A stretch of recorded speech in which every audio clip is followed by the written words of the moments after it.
സമൂഹത്തിൻ്റെ എതിർപ്പ് കാരണം ഒരിക്കലും ഒന്നിക്കാനാവാത്ത പ്രണയ ജോഡികളുടെ കഥന നിമിഷങ്ങളെപ്പറ്റിയാണ് ഈ കവിതയിൽ പ്രതിപാദിക്കുന്നത്.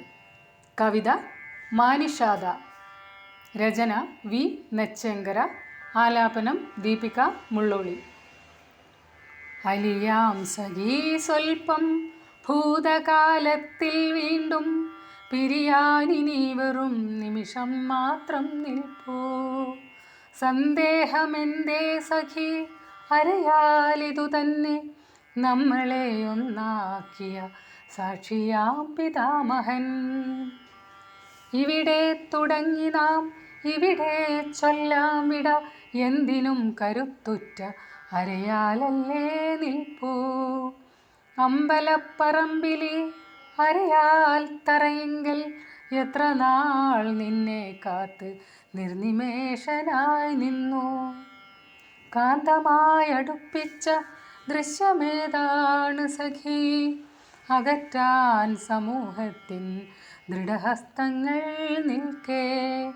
തുടിക്കും മനസ്സിനെ പുണരാനടുത്തുവോ, അറിഞ്ഞു പരസ്പരം ഒന്നായി തീർന്നുവോ. കരയാതിരിക്കൂ നീ അന്ത്യയാമത്തിൽ, നമ്മൾ കരയാൻ മാത്രം ഭൂവിൽ എന്തു തെറ്റുകൾ ചെയ്തു. തെറ്റുകൾ ചെയ്തില്ല നാം, ചിന്തയെന്തിനു സഖി, ഭൂതത്തെ മറന്നിടാം വർത്തമാനത്തെ പുൽകാം. നോക്കൂ സഖി, അശ്വത്ഥ ശിഖരത്തിലൊരു ജോഡി പക്ഷികൾ പ്രേമസല്ലാപം പൊഴിക്കുന്നു മധുരമായി.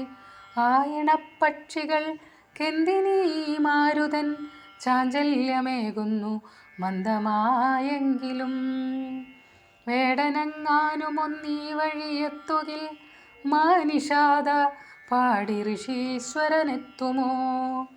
വേടൻ ജനിക്കുമെന്നാകിലും ഇനിയൊരു ഋഷീശ്വരൻ വന്നു പിറക്കുമോ ഭൂമിയിൽ.